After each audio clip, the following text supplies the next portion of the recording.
I Capture the Castle, written by Dodie Smith, read to you by M. Coco. 1. The Sixpenny Book, March. I write this sitting in the kitchen sink. That is, my feet are in it. The rest of me is on the draining board, which I have padded with our dog's blanket, and the tea cozy. I can't say that I am really comfortable, and there's a depressing smell of carbolic soap. But this is the only part of the kitchen where there is any daylight left, and I have found that sitting in a place where you have never sat before can be inspiring. I wrote my very best poem while sitting on the henhouse, though even that isn't a very good poem. I have decided my poetry is so bad that I mustn't write any more of it. Drips from the roof are plopping into the water butt by the back door. The view through the window above the sink is excessively dreary. Beyond the dank garden, in the courtyard, are the ruined walls on the edge of the moat. Beyond the moat, the boggy plough fields stretch to the leaden sky. I tell myself that all the rain we have had lately is good for nature, and that at any moment spring will surge on us. I try to see leaves on the trees, and the courtyard filled with sunlight. Unfortunately, the more my mind's eye sees green and gold, the more drained of all colors does the twilight seem. It is comforting to look away from the windows and towards the kitchen fire, near which my sister Rose is ironing, though she obviously can't see properly, and it will be a pity if she scorches her only nightgown. I have two, but one is a minus. It's behind. Rose looks particularly fetching by firelight, because she is a pinkish person. Her skin has a pink glow, and her hair is pinkish gold, very light and feathery. Although I am rather used to her, I know she is a beauty. She is nearly 21, and very bitter with life. I am 17. Look younger, feel older. I am no beauty, but I have a neatish face. I have just remarked to Rose that our situation is really rather romantic, two girls in this strange and lonely house. She replied that she saw nothing romantic about being shut up in a crumbling ruin surrounded by a sea of mud. I must admit that our home is an unreasonable place to live in, yet I love it. The house itself was built in the time of Charles II, but it was grafted on to a 14th century castle that had been damaged by Cromwell. The whole of our east wall was part of the castle, where there were two round towers in it. The gatehouse is intact, and a stretch of the old walls at their full height joins it to the house. And the Belmont Tower, all that remains of an even older castle, still stands on its mound close by. But I won't attempt to describe our peculiar home fully until I can see more time ahead of me than I do now. I am writing this journal partly to practice my newly acquired speed writing, and partly to teach myself how to write a novel. I intend to capture all of our characters and put in conversations. It ought to be good for my style to dash along without much thought, as up to now my stories have been very stiff and self-conscious. The only time Father obliged me in reading one of them, he said I combined stateliness with a desperate effort to be funny. He told me to relax and let the words flow out of me. I wish I knew of a way to make words flow out of Father. Years and years ago, he wrote a very unusual book called Jacob Wrestling, a mixture of fiction, philosophy, and poetry. It had great success, particularly in America, where he had made a lot of money by lecturing on it, and he seemed likely to become a very important writer indeed. But he stopped writing. Mother believed this was due to something that happened when I was about 5.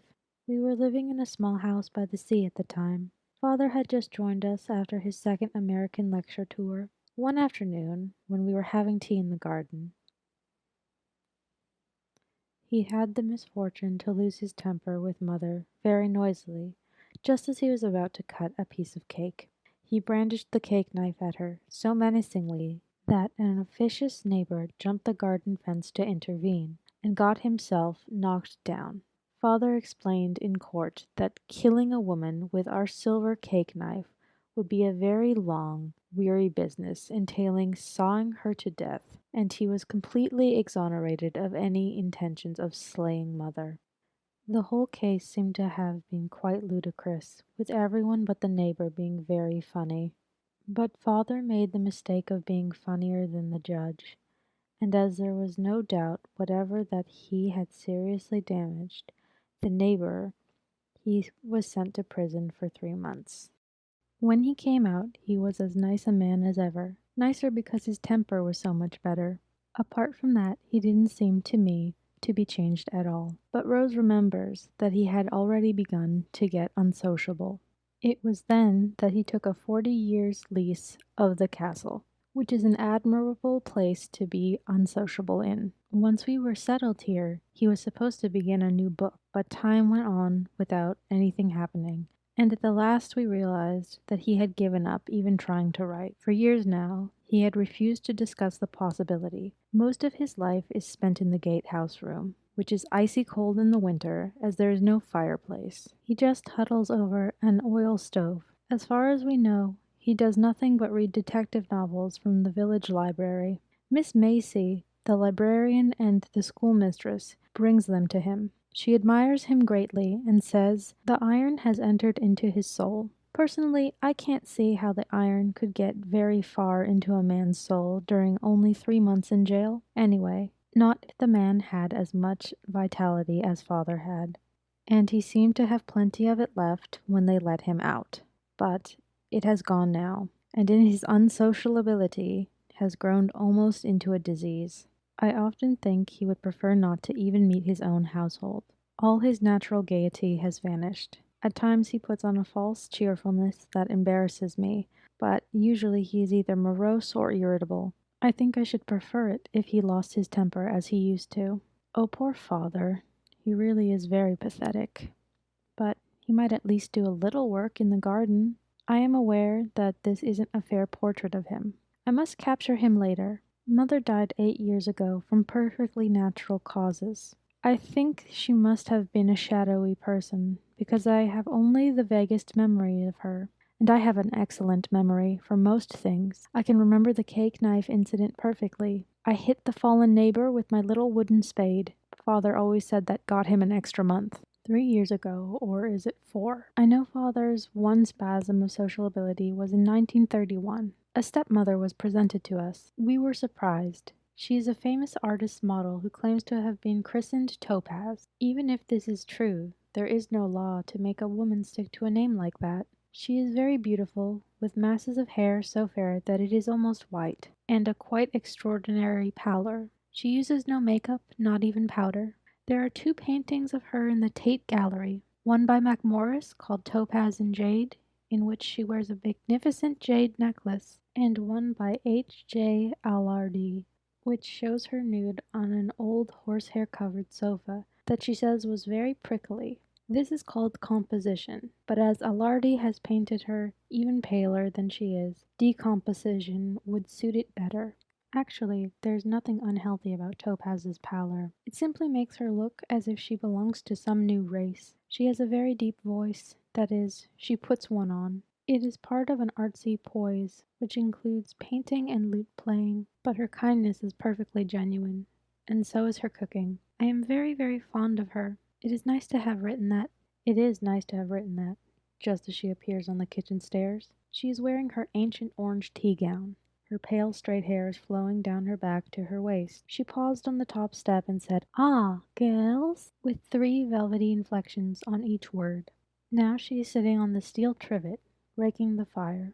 The pink light makes her look more ordinary, but very pretty. She is 29, and had 2 husbands before father. She will never tell us very much about them, but she still looks extraordinarily young. Perhaps that is because her expression is so blank. The kitchen looks very beautiful now. The firelight glows steadily through the bars and through the round hole atop the range, where the lid has been left off. It turns the whitewash walls rosy. Even the dark beams in the roof are a dusky gold. The highest beam is over 30 feet from the ground. Rose and Topaz are 2 tiny figures in the great glowing cave. Now Rose is sitting on the fender, waiting for her iron to heat. She is staring at Topaz with a disconnected expression.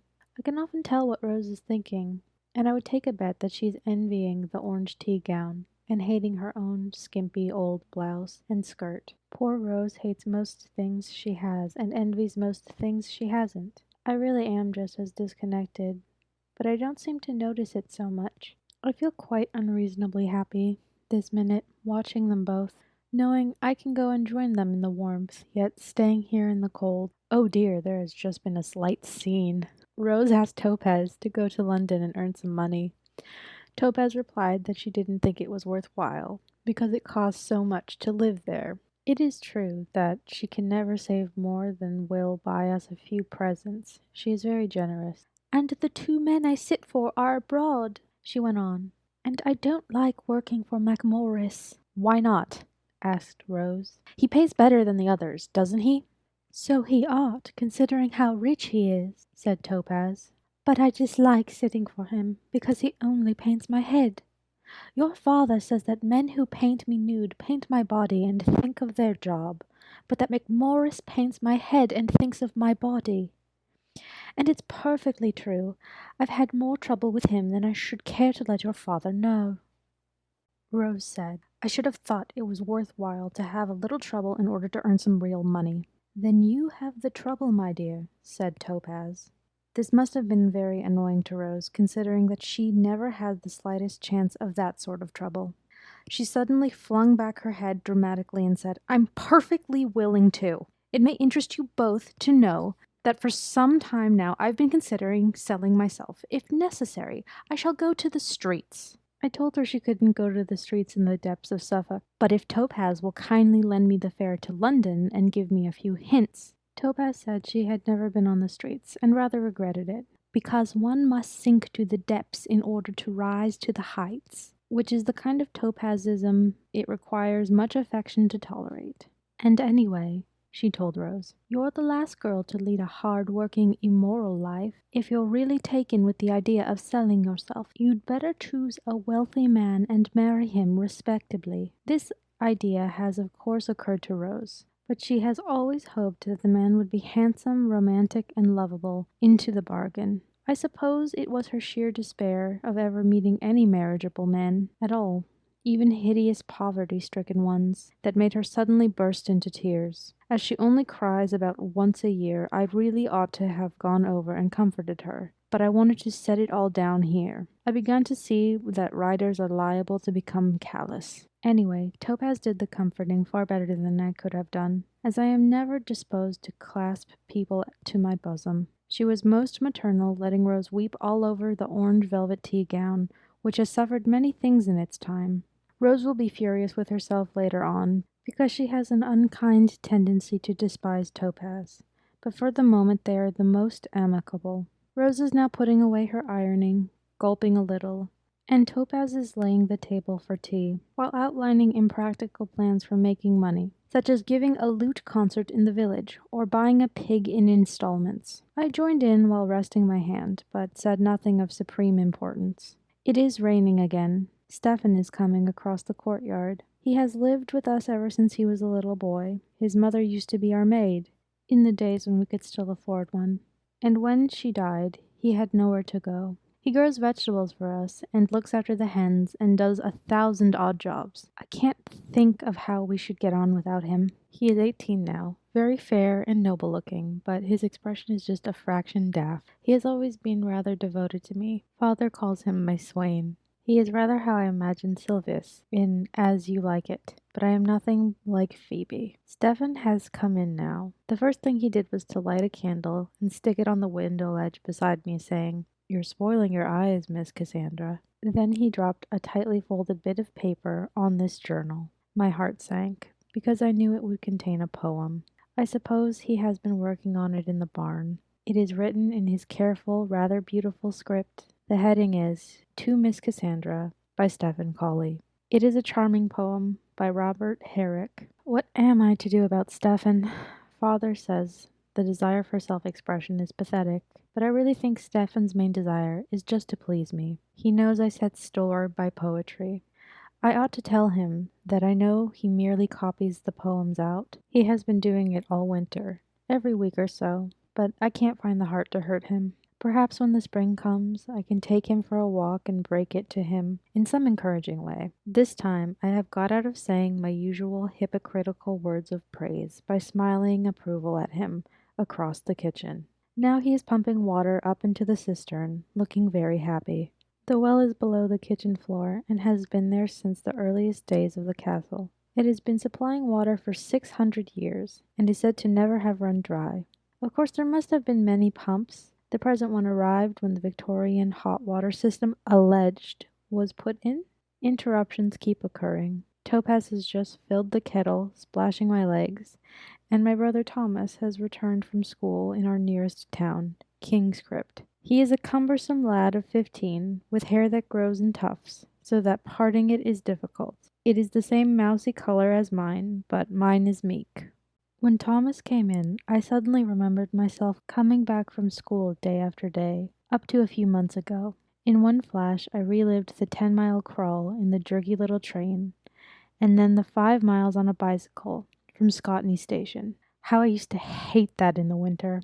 Yet in some ways, I should like to be back at school. For one thing, the daughter of the manager at the cinema went there, and she got me into the pictures free now and then. I miss that greatly, and I rather miss school itself. It was a surprisingly good one for such a quiet little country town. I had a scholarship just as Thomas has at his school. We are tolerably bright.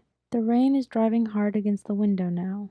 My candle makes it seem quite dark outside, and the far side of the kitchen is dimmer now that the kettle is on the round hole on top of the range. The girls are sitting on the floor making toast through the bars. There is a bright edge to each head where the firelight shines through their hair. Stephen has finished pumping and is stoking the copper. It is a great old-fashioned brick one, which helps us to keep the kitchen warm and gives us extra hot water. With the copper lit as well as the range, the kitchen is much the warmest place in the house. That is why we sit in it so much. But even in the summer, we have our meals here, because the dining room furniture was sold over a year ago. Goodness, Topaz is actually putting the eggs on to boil.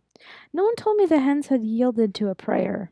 Oh, excellent hens. I was only expecting bread and margarine for tea. And I don't get as used to margarine as I could wish. I thank heaven there's no cheaper form of bread than bread. How odd it is to remember that tea once meant afternoon tea to us. Little cakes and thin bread and butter in the drawing room. Now it is as solid a meal as we can scrape together, as it has to last us until breakfast. We have it after Thomas gets back from school. Stephen is lighting the lamp. In a second now, the rosy glow will have gone from the kitchen, but lamplight is beautiful too.